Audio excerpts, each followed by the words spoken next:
Oaken Iron, guard me well, or else I'm dead and doomed to hell. My goodness, we asked a Knight of the Seven Kingdoms to step their game up, and by fuck did they do that! What an episode, and we're going to talk all about it right here. Once again, welcome to the Withmates Podcast.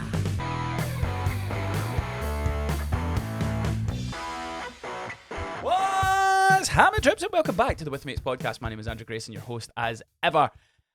And we're back again in the wonderful world of Westeros. And joining me this week, he is the Triple Barrel Man. He is our fearless leader. He is Craig Andrew Mooney. My lords and ladies, we have arrived. And he is the smackiest of smacks. He is Sir Smacky himself. It is Polly Smack. Paul Stirrup. Sir Smacky is rolling on in on his wee pony, and I'm here to jockey on in some more big, long, fake penis jokes in this one, nice. wherever possible. Starting early once again with the cock talk. We're not going to... Good thing we're not... What's the word for when you make money off YouTube? Oh, demonetized. Monetized. Yeah, good thing that can't happen because we're fucked. But yeah, welcome in one and all. We're here, of course, to talk about A Knight of the Seven Kingdoms, episode 4, which is titled... Give me one wee fucking second. That's a weird title. It's entitled Seven. It's just called Seven. Yeah. The Seven? I'm going to... No, just 7. That comes in March, Oh, don't you worry. So yeah, we're here to talk about A Knight of the Seven Kingdoms. Paul, Craig, normally I come to you. Welcome in one and all if you've just joined us for the first time. The other 3 episodes are up on our YouTube channel. If you've not subscribed already, hit the subscribe button.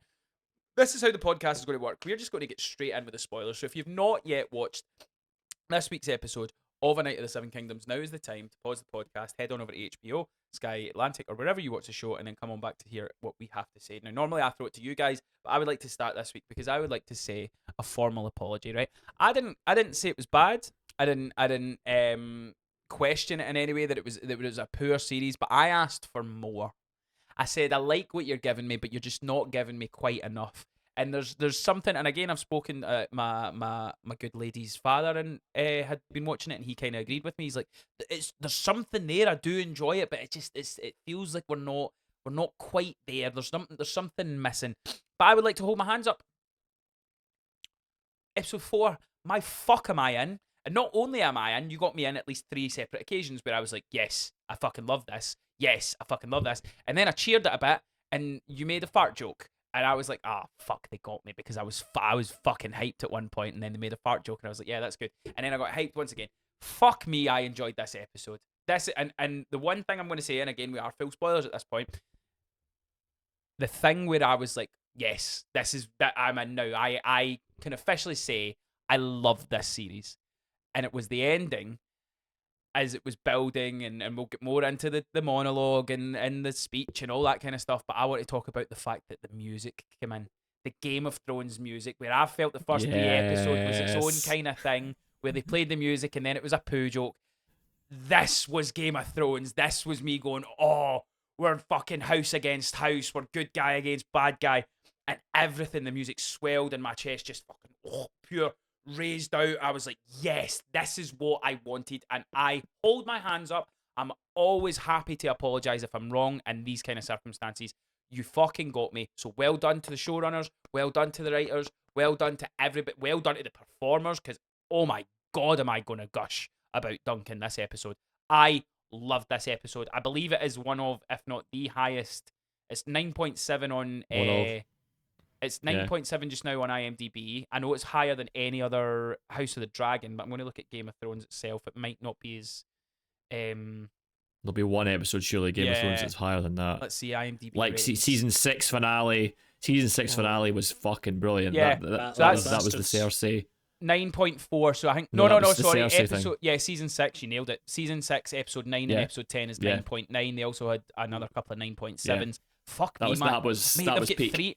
I'm going to rewatch Game of Thrones, man. I know this, like, it's such a fall off. Like, see, when you look at, I don't know if you ever watched I think they're on Reddit, where it shows you all the episodes, and it's all like green, and if it gets a 9, it's a dark green, and then you get to episode Season 8, and it's all yellow, reds, and purples, and purples is Yellow, garbage. orange, Yeah, red, it's not crimson. good, not good reading God. for the last series. But yeah, this is up there with some of the highest rated, not only Game of Thrones, House of Dragon.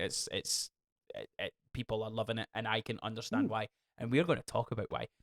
I've spoken enough, guys. I hand it over to you.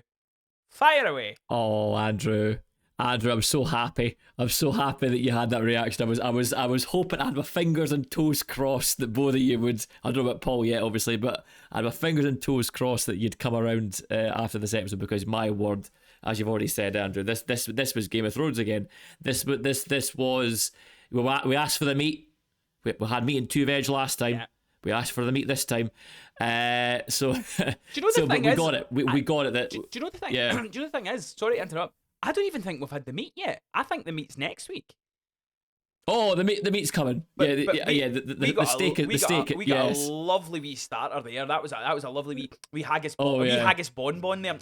Love a wee haggis bonbon. It's quite meaty, but it's not the meat. Steak's still to come. But a wee haggis bonbon in that episode. Do continue. Yeah.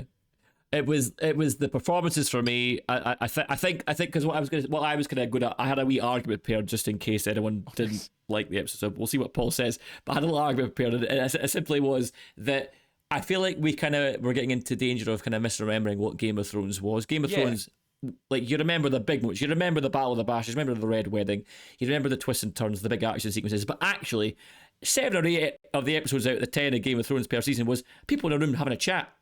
It was about the dialogue scenes. It was about the king's table. Yep. Those discussions. It was about the intrigue, the political back and forth, the backstabbing. That's what Game of Thrones was about. Yeah. And this episode had all that stuff in that. The excellent performances, the two-hander scenes. It was just back to what what everyone fell in love with about the kind of Game of Thrones universe. I think back in the day. And for me personally, like, as someone who grew up on like the Arthurian legends, like Merlin, King Arthur, I was obsessed with all that stuff as a kid.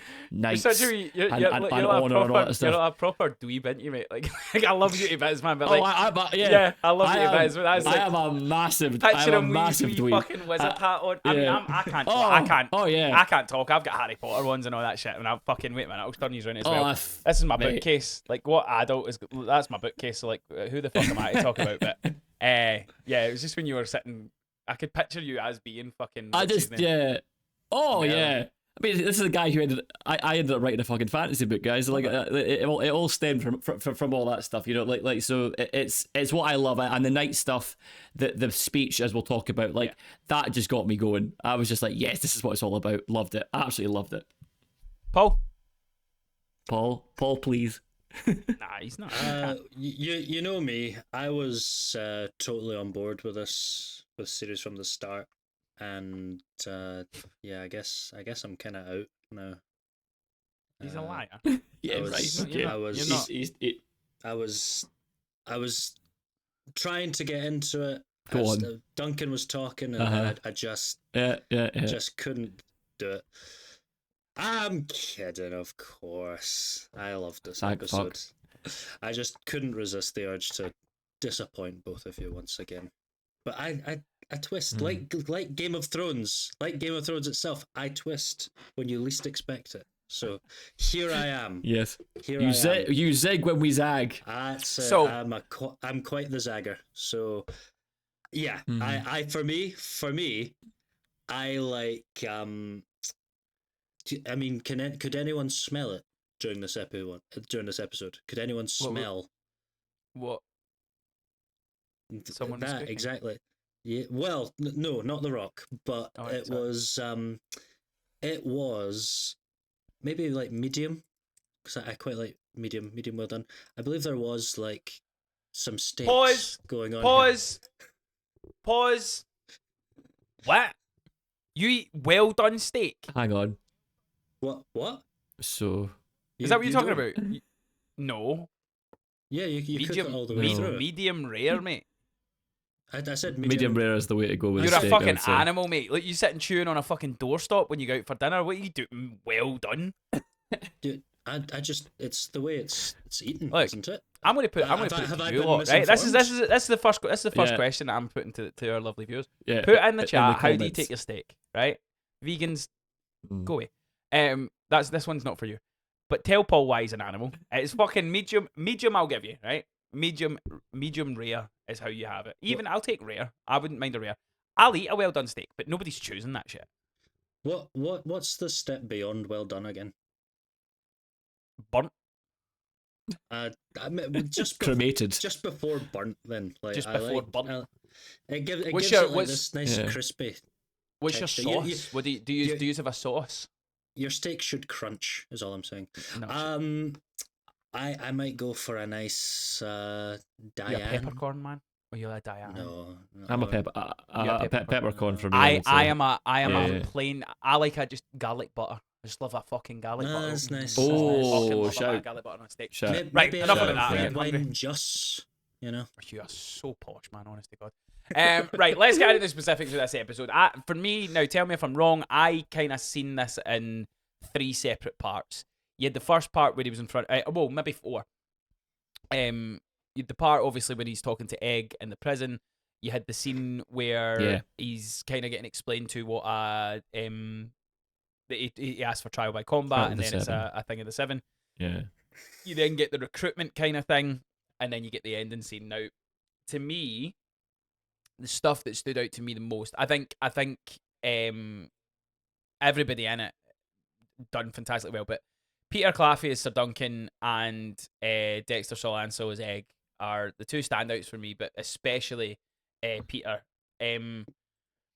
Again, there's a lot of stuff I kind of pull back to wrestling just because I kind of grew up and it is very soap opera. And there's a thing now because it's on Netflix, Paul. I don't know if you're watching it, where it's like I'm resisting watching this. yeah, no, I understand it because like so I can't remember what it's called.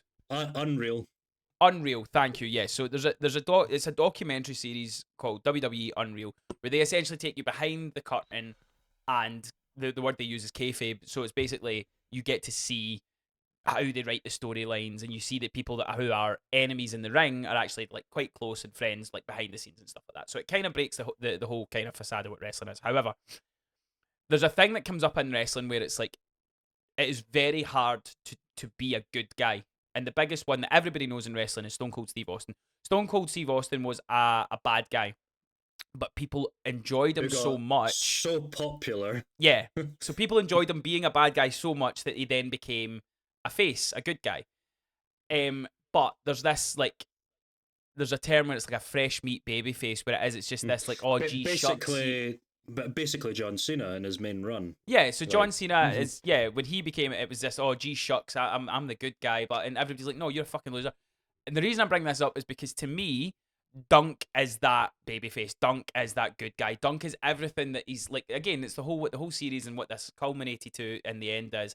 He is a good knight. He is standing for what knights are supposed to stand for, and we get that lovely big crescendo up to what the ending is. But why I'm bringing this up is I want to talk about how his performance is so genuine and so believable that he is just such a nice guy. Look, he's a bit thick. He's a bit like, oh, fucking gullible. And, oh, yeah, I'll just kind of go along with it because that's what I'm supposed to do. And, like, my God, do I root for him. And, again, it's performance, it's writing, it's all that kind of stuff. It's such a well-done character. And Craig, I know you've read the book, so you're probably getting even more out of this than I am and stuff. But even the small clips you've been sending to us in our WhatsApp group or our Instagram group where it's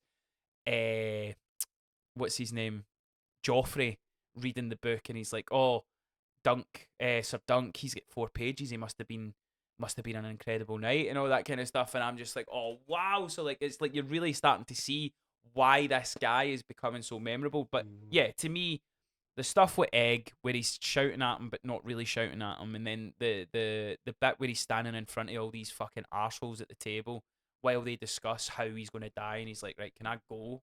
Like, again, like, not outrage, not being bad. There's still that dark turn in him, which we see with, I'm going to need to look up there. This is the one thing I do struggle with in the best of times. Arion? Is that Arion? the Yeah, blonde? Arion. Yeah, Arion. So when he kind of holds the knife to Arion's throat, and no, not Arion. Aerion's the bad guy. No, isn't he? Darren. Darren, yeah, Darren. So he Darren? holds, yeah, Darren. Yeah. So he holds the knife to Darren's throat because he lied to him, and then Darren's like, "Well, I had to because like, what else was I gonna fucking do?" So he does have that like ferocious side to him and stuff, but then the speech at the end, like I'm just in awe of that guy. And again, I like a lot of the times you guys probably do this as well.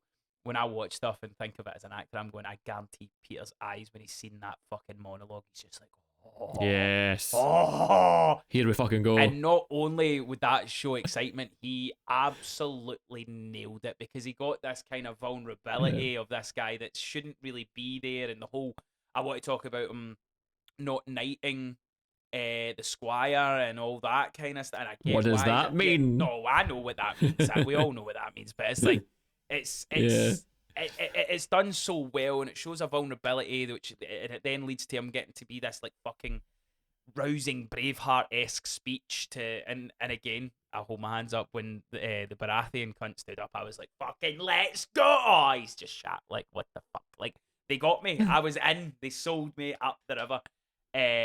And ultimately, this is what I'm bad at as well, though, is like trying to decipher who's who. So the guy that comes in at the end, that's going to be his number 7, is he the hand to the king? Mm-hmm. He is currently both the hand to the king, but also the heir to the Iron Throne. Yeah, right. Okay. He is. Yeah. I wasn't sure. Again, this is the thing that it took me numerous viewings of Game of Thrones to be like, I know who everyone is and who everyone's like allies. The way I remembered it is because heir is spelled almost the same way as hair, and that character has hair, whereas egg does not. And that's how I distinguished it. Varys. Varys, yes. Yeah. So yeah. Fucking hell. See the guy that stood up. See, this is talking about pulling back the curtain. This is me revealing how like I decipher who's who in these programs. You know, like, how that crazy wall in Paul's flat works. You see all the threads. See the guy that stood up, yeah, and shot himself. That wasn't the Baratheon. He's not a Baratheon. I don't think he was. No, I think he was just a random guy, as far as I'm aware. I'm pretty sure he was, because I'm pretty certain a subtitle. I always watch stuff with subtitles. The subtitle came up and it was like Beast of Baratheon or something like that, right? I'm sure it was something like I'll go back. Maybe. I'll go back and I'll look and I'll double check. I don't want to say the wrong be. thing. But the reason I'm asking is because I'm going, he was a fucking doppelganger for the guy that plays Robert Baratheon. Oh, maybe. Like he looked so much, not just because he was a big beardy guy, but like he like facial wise, I was like, oh, that's there was quite a few Baratheons, I think, around then as well, because they're obviously starting to gain a bit of momentum too, because obviously you know what's coming in the next couple of generations. So there's Mark Addy. Mark Addy, who, funnily enough, is in the movie A Knight's Tale. He's very good in that. Yes. Right, I'm going to look that up, but you guys, sorry, on you go. I did like the line from the I forget his name as well, the sort of poet Baratheon that he's partied with, Lionel Richie. Yeah, he's good. I love yes. it. I love his I like music. Daniel Ings. I loved his line where he's like, "I'll never miss a chance to sully the white robes of the King's Guard." Like that was was great. He's just kind of, because I was surprised actually to see him. Yeah. I know he's befriended Duncan the Tall, but I was actually surprised to see him stepping up into the plate. So it was quite cool. And then he's like just one of these kind of rogue, scoundrelly characters, but he's obviously got like a sense of justice. So I liked that. I liked that. As I was saying before, there was like stakes in this episode, and they kept building up to a certain point and then pulling back. It's like, oh my goodness, we even got a heel turn, to use another wrestling parlance, where you thought the guy was going to join in, then he's actually sold them down the river. Yeah, boss away. He's a dick. That guy. I like that though. I like that terrible. Because that to me it seemed strange. He wanted to fight with. They totally got me with that bit, because I was like, oh, he was one of these. Oh, he's a bit of a prick. And then he's turned out to be nice after all. Oh, gee whiz, that's lovely. And they're all going to fight together. I said it last week. I said it last week, and I will repeat it this week, and I will repeat it until I'm blue in the face. The people who cast Game of Thrones know how to cast a cunt. They know how to cast a prick. because I'll tell you this as well. Arian, is that what we're saying his name is? Yes, Arion? Arian. Yeah. Finn Arian? Bennett. Like what a smarmy little wank. I hated him in this Yeah. episode, and it was how self-assured he was when he asked for I forget the name of it, the Battle of Seven or whatever it was. Trial of the Seven. Trial of Seven, yeah. I like the fact he's like Trial of Seven, and even like his dad is like, what the fuck is that? And I'm like, and then the guy's like, nah, he knows what he's talking about. Needs to be done. He's got his rights and all that. And I'm just like, he's plotting his way. And it's funny because another character that comes across that way, but I am a big fan of in terms of I cheer for him, is Matt Smith's character in House of the Dragon, who is very smart and knows what he's doing and play. And it's just funny how different, how light can be shined on people from different angles. Walking the line, yeah. Could you imagine if we did that nowadays? That'd be like, you get arrested or something. It's like, no, come on. Get 7 of your police pals and I'll get 7 of my pals and we'll sort this out. That'd be I don't mental. think I'm not gonna lie, I don't think I've got 7 friends. You've got 34, me. man, I'm pushing on. That counts as 2, surely. You count yourself as 2? Yeah. Fair Me and enough, all my fair enough. personalities, you know. Like... The strength of 2 men and the personalities of 6. So yeah, let's get more into detail and stuff like that. So like, we obviously got the turn where I loved the cousin as well, when he's like, oh, go get the horse. No, you go get it. And then he's like, and how quick he turned. He's like, night mate. More moments. Because he knows what that means as well. There's a good chance he might die, and he's not hesitated. And it's just, I like seeing characters that are very much like, no, this is wrong. We need to do the right thing. And it was just, yeah, I loved that moment as well. So good. No. Yeah, there's no small parts in this kind of show. It's very much a case of, it's a very much an ensemble piece when it comes to these kind of moments. Yeah. Game of Thrones was the same actually, and like, for example, people like Pod. I remember Podrick in the original series. It's like that kind of character where you go, yes, the journey this character's going to go on. They're finding their bravery, finding their feet, and eventually becoming something really cool. And that character's kind of got a similar kind of vibe as well. But yeah, You thought that was the for me. Oh yeah, how do you go, Paul? You thought that was the crescendo of Pod. What? You thought that was Pod's biggest moment in his journey? Because for me, it was when he went back and spoke to Tyrion, and they were like, "You did what?" And they were like, "You're going to tell us the story." Do you remember the bit? You're absolutely obsessed. He's going with it. He's got back to cock talk again. It's back to cock talk again. Absolutely obsessed. Honestly. You know, I did that one without even thinking about it. That just went, whoa. Goodness me. Sorry, I derailed your point. Please go back. My point that I was going to make. I apologise. It was that the brute of Bracken, not Baratheon. So I did get that wrong. But he looked very Baratheon. Yeah, he did. Yeah, he did. I wanted to kind of shout out Baylor, like Bertie Cavill. I think he's doing a phenomenal job in this role, because again, it's hard to get that right as well, because he's also like because as you say, Andrew, it's people who are like kind of steadfast and kind of, you know, have honor, and like the bit in a, like, you could easily portray him in kind of like a kind of, you know, pushing the glass up the nose and no, we'll do this the right way, and we're gonna. But he's playing it with such like command and presence. They're like, this is a guy who could, like, imagine he'd like ruled the Seven Kingdoms for a sustained period of time. Like, he would be getting everything, whipping everyone into shape and all this kind of thing.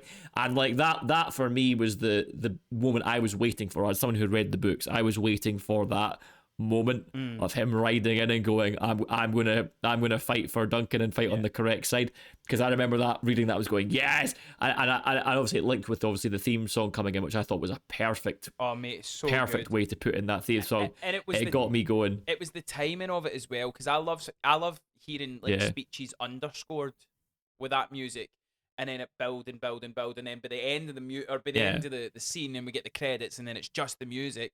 I'm at that point where I'm like, fucking give me this fight. Like, I am again, I'm holding my hands up, apologizing. I said last week, I'm going to watch it, and I'm kind of enjoying it so much.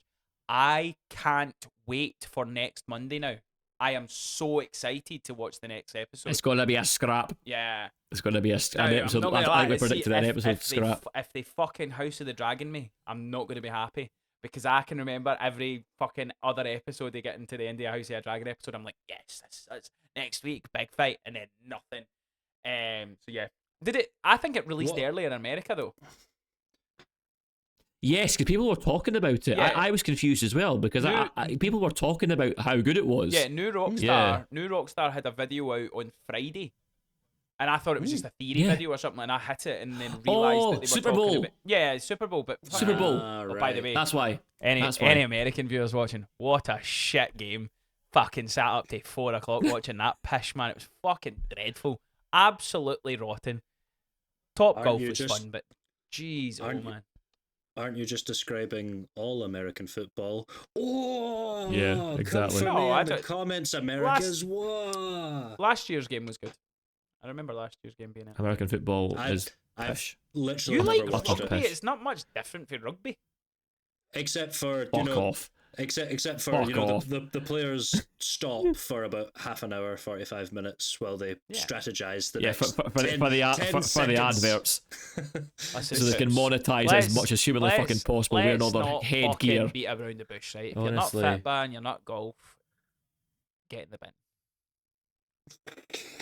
I even take badminton, table tennis is fun. But yeah, the stuff with the music was fantastic.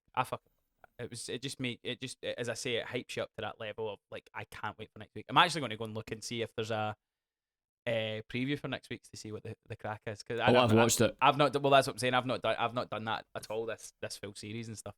Is there anything else, Paul? Is there anything specific you want to talk about? Well, there was that moment, wasn't there, when good old Dunk goes to knight the squire. Yeah, And let's he get into seems that to- then. He seems to hesitate somewhat, and at first I thought it was maybe because he doesn't want to bring him into the fight, but then I started thinking about it more, and I'm like, is it that? No. Is it that? Because what do you guys think? So my opinion, obviously I'm assuming Craig knows. My opinion on that is that he wasn't knighted. I think we all know that he's not been knighted, and they've all hinted at that. And there might be a lovely reveal to go that he was knighted. In my opinion, he wasn't knighted, and I think the hesitation was he didn't want to lie to this guy because all he wanted his life was to be a knight, and it's got to a position where I think now he's lying about being a knight, and if he then knights this guy, he's not actually a knight, so he's then giving this guy like maybe a dream that he feels everybody would have for him to ultimately. And I'm telling you this, I said it after episode 1. This is a Knight's Tale. This is what this show is. So there's going to be a point where, and this is again, I don't know, but I'm going to tell you the plot of A Knight's Tale, and I'm going to tell you this now. That's what's going to happen in this fucking story. Is he's going to get found out that he wasn't actually a knight. There's going to be a point where we think he's down and he's in the dumps, and someone's going to come along and knight him, and he will be Sir Duncan the Tall. Like he will be by the end of the story, he will actually be the knight. That's my prediction, but that's just because it's A Knight's Tale. But everything is slowly falling into place where that's what the story is.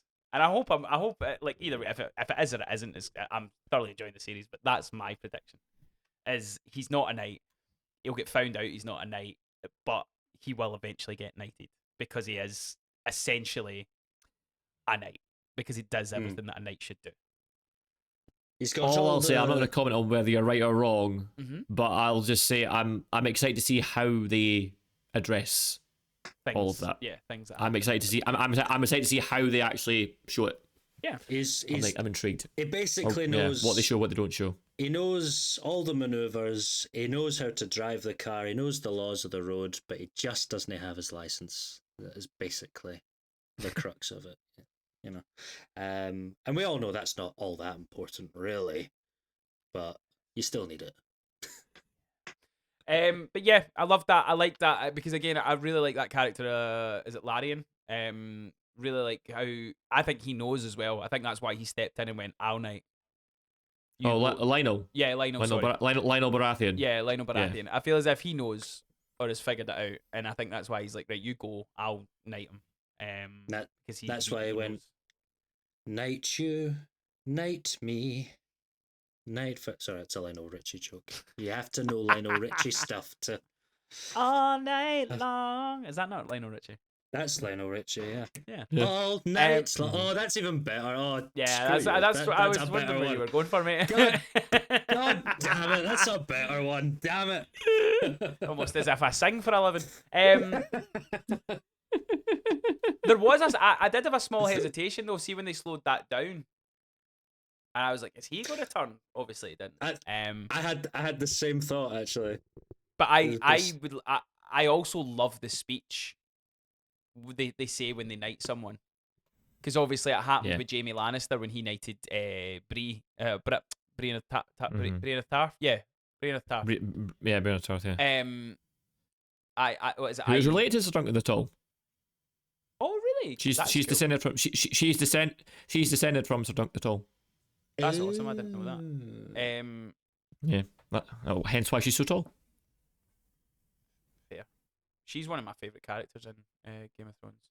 Yeah, she was great. That actually matches up because her character was very similar in a sort of backstabby, Yes, she had the honor aspect to her. plotting kind of world of Game of Thrones. She stood out as the sort of honourable one. So yeah.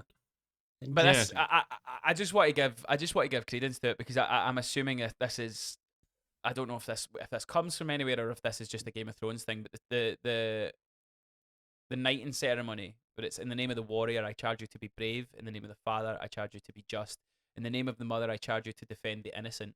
Arise, whoever it is, a knight of the seven kingdoms. And I'm just like, it's always done with such credence and such gravitas that I'm just sat there going, fuck, like you feel it, and it's so well written and it's always really well performed. And again, even I think we only got a couple of lines for this one, and I was just like, I can't wait to hear whoever says it to Duncan, and Duncan's gonna swell and crack. I'm fucking predicting it now. It's going to be brilliant. But yeah, this is the first episode out of the 4 where it doesn't feel like not a lot happened in the 30 minutes. I feel like a lot happened, not necessarily in quantity, but in terms of moments and quality moments, because we've not really spoken about Egg. I loved his performance in this, because I think child actors, especially in these kind of shows, they can become a bit tiresome and they can become a bit like, oh, I don't really care. He had a fragility about him where he was just playing like he was obviously getting accused of like lying, and like he's like, oh, you told me you were a stable boy, and he's like, I didn't know, cause like and I don't think we've seen the atrocities of obviously what we've seen with the likes of I've literally said his name earlier on. Arion. Not Tyrion. Joffrey. Yeah, Joffrey. And then you've got the other prick that was in Misfits. Battle of the Bastards. Ramsay. Oh, Ramsay. Yeah, Ramsay Bolton. Ramsay so Bolton. you've got Joffrey and Ramsay are probably two of the most despicable characters that we've seen in Game of Thrones. Funnily enough, though, they were my favourite characters in Game of Thrones. Well, yeah, because like everybody loves a bad guy. It's so much more fun to play. But yeah, for us not being able to see Arian doing whatever it is, how bad he is and how awful he is, but the performance from Egg, and the fact that he's like, oh, he stuck his knife between my legs and says he was going to make me his sister and marry me, and I know they kind of almost made light of it with the other guy laughing, which I didn't like. Yeah, that was the one bit I didn't like. I thought that was tonally wrong. Yeah, for me. I didn't not like it. Yeah, I didn't not like it, but it did stick out a wee bit to me. I think it does fit though, because Larian the Squire, is that right, or whatever the Squire's name is? We've said Larian twice now for, for different characters. We're talking about a different character, which is the squad. Yeah, Lionel Richie. Lionel's the Sir Lionel. Lionel's the Baratheon. Yeah. Sorry. So Raymond. Raymond the Squire. Mhm. I mean, I get what you're saying, but it also does fit him because he has quite honestly came out and said, "I hate all Targaryens." Yeah. And so I can see why Yeah. the prince coming in saying, "Look, this happened to me when I was growing up in my palace," and he's just, yeah, that sounds. It's confirming to him all Targaryens are monsters, basically. So I get why they included it, if you know what I mean. He would be the character I would want to be. See, when I was watching it, and there was a point, I think it was the point where he was having a go at his cousin for turning on Sir Dunk, and I was going, that's who I would be cast as. I think, looks wise and character wise. Yeah. I think I would make that's the because again I say that I compared in Game of Thrones I compared myself to Baratheon's bastard son. That was the blacksmith. I was like, yeah, I think that's who I would be cast as for this kind of. You're definitely Really? a Is Targaryen, that Craig. who you would think you would be? Yeah. Yeah. Interesting. Oh, Who- what would you? Where would you be, Paul? I- You I think so. Right, Yeah, I'm what going would to Paul- I'm going to fan cast it. I'm going to fan cast it. Right. So to me, I'm Yeah, going. I'm cool, go some for sort it. of bastard that's like, not Jon Snow, but like a fucking like Baratheon. Again, Baratheon's bastard child. That's me, right? Craig's a Targaryen, 100%. You're fucking Daenerys' brother. Paul, you are. I don't know. What I'll take that. He's a good actor. He's a great actor. Paul, you. Harry, yeah, Henry. You would be a wildling. Harry. But mate, I'm Ramsay. Yeah. No, you're a wildling. You are the big ginger fella's wee You're brother. oh yes. Yes. Big the ginger one fella's that's, wee brother. That's into Brienne. Yeah. Aye, the one. Oh, the big Yeah. lady. He was. Big lady. See, for the last couple of series, he was like the goat of those couple of last series. He was so fucking good. I loved watching him. He was good. But yeah, See, the double end of my spectrum, I would say for me, I would happily play Aerion and I'd happily play Baelor. think you That's could why ju- that's ju- why I could kind of. do you know what else yeah, you could do well? do either. Is the like the Varys type role.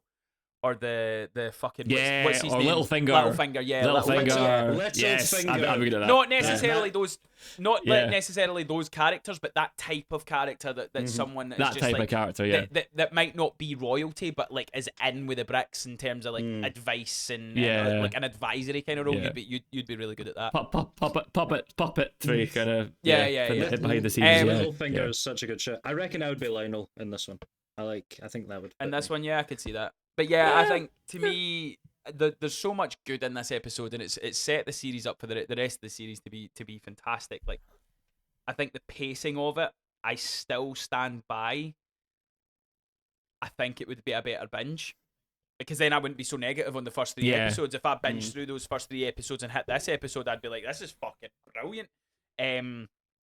But yeah, I suppose to this me- is a bit of a change up as well for HBO Yeah. because they don't normally do half-hour shows, do they? Well, that's the other thing as well. Is like Game of Thrones. I kind of spoke about this last week. Is like I feel like it's from a want. It's from wanting more. It's for wanting to see more about these characters, and that's what I'm saying. Is when we got to this episode, I'm going, yes, this is what I wanted. I wanted a bit of fire. I wanted a bit of oomph. I wanted that kind of fucking, as I say, the Game of Thrones swell, where it's like, right now we've got an exciting thing coming next week. So yeah, I think they've absolutely nailed this week's episode. Everybody seems to be agreeing. A 9.7 on IMDb.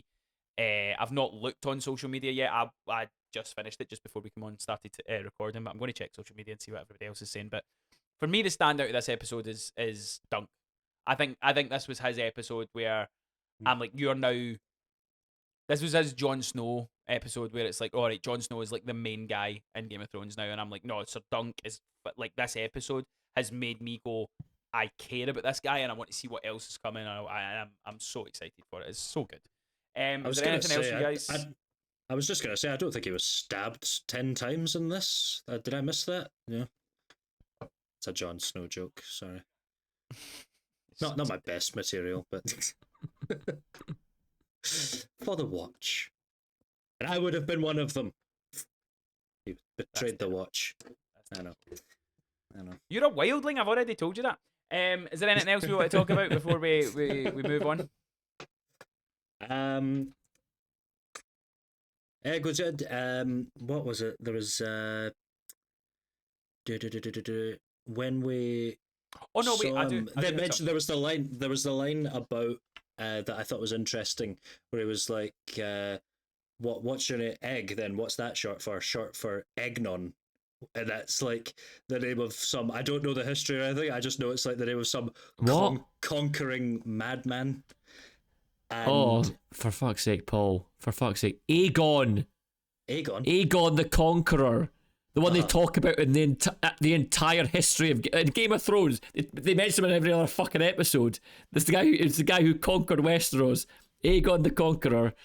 Oh, for fuck's Of sake. all the things that Anyway. Paul has Well- said on this, I didn't think that would be the thing that would make Craig's vein pop on his forehead there. He got so annoyed at you Wait, there, Paul. Wait, When the vein comes out, that's when you know I'm annoyed. hang on. Oh, fucking hell. Where did he conquer? I'm not going to bother.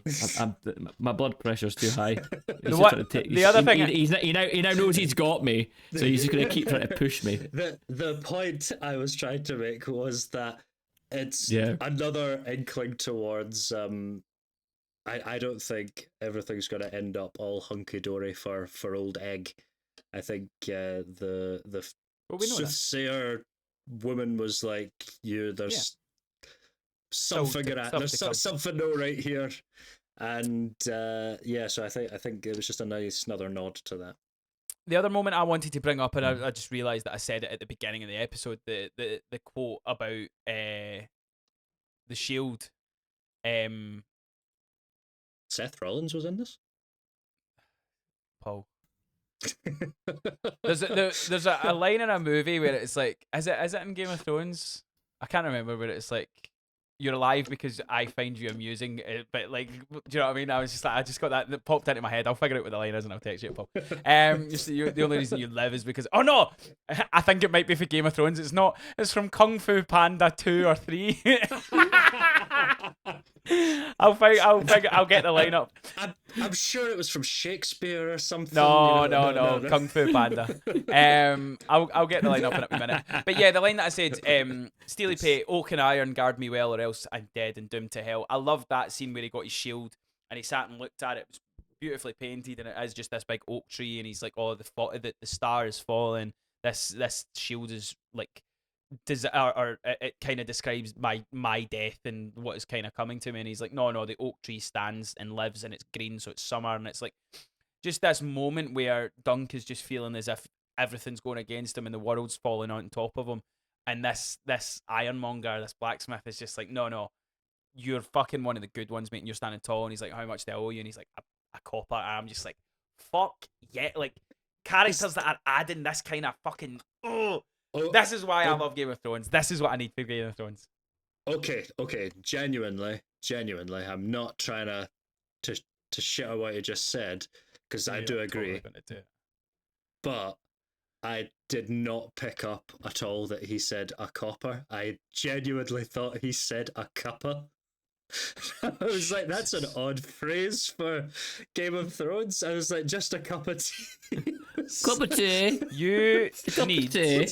So I was like, what? He doesn't sound northern, but you need to start watching it with subtitles, please, because you're a fanny. Let me see. Yeah, it was a copper. I'm trying to find this quote from Kung Fu Panda now. It was a cuppa, and you can't tell me otherwise. Just a cup of tea. Go on, put the kettle on. Yeah, go plug the kettle in. Anything else you want to talk about before we wrap things up?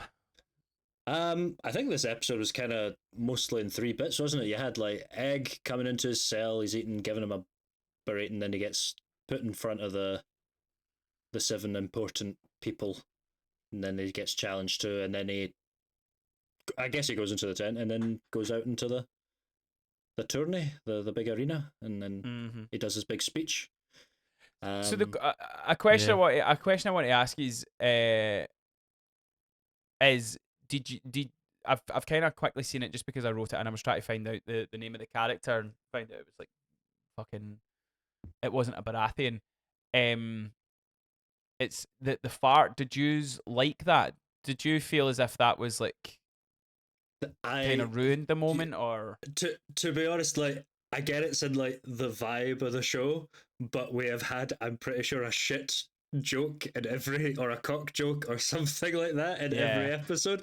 I am wondering if it was, I've said before, like, are we relying too much on shit fart jokes or something? I don't know. I mean, it was a fine moment. Like, I'm sure it worked. I'm sure plenty of people liked it. But when you throw it in with everything else, I don't know. What do you think? I think it worked because it gave the final moment even more emphasis Yeah. for me. I think when Baylor comes in, that was like, yeah, here we go. So yeah, I think it did work in this case. I liked it because one, it got me because I was like, yeah, fuck yeah, this guy's joining. He's got his guy, and then obviously I was like, you fuckers, man. And the reason I like that is because I'm going, yes, I want this to be Game of Thrones. Yes, I want the big swell of music, and I want that feeling of I want that. However, I like that this is its own thing, and they set their stall out at the very beginning where he pooed while the music played, and then it cut the music off, and then we've had willies and all sorts.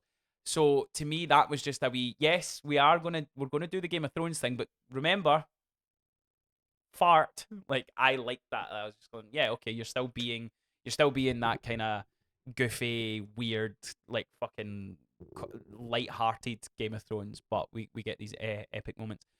Paul, the quote comes from Lord Shen, Kung Fu Panda 2. The only reason Okay. you're alive Nice. is that I find your stupidity mildly amusing. That's what came in my head when you said your silly joke. I think that was probably the best villain in the Kung Fu Panda movies. That was Gary Oldman, I believe. Yeah, Gary Oldman. He was again. Kung Fu Panda had some really good villains. I like the tiger in the first one. He's good. But the bird, he like prophesizes his own demise. It's just, it wraps itself up, writes itself. Kung Fu Panda, man, underrated film series. We should rank the Kung Fu Panda movies. I think we could expand. I think we could Kung Fu Panda.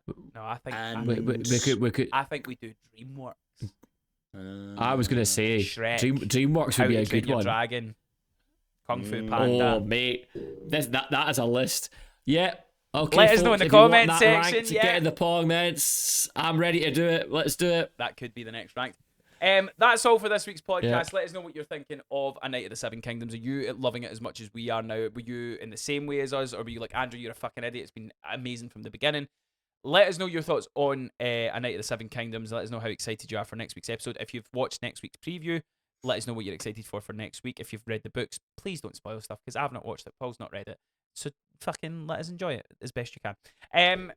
If you want to follow us, we are at With Mates Pod on all social media platforms. Make sure you get on TikTok. We're going to be doing more things. We're putting some clips up there. We're putting some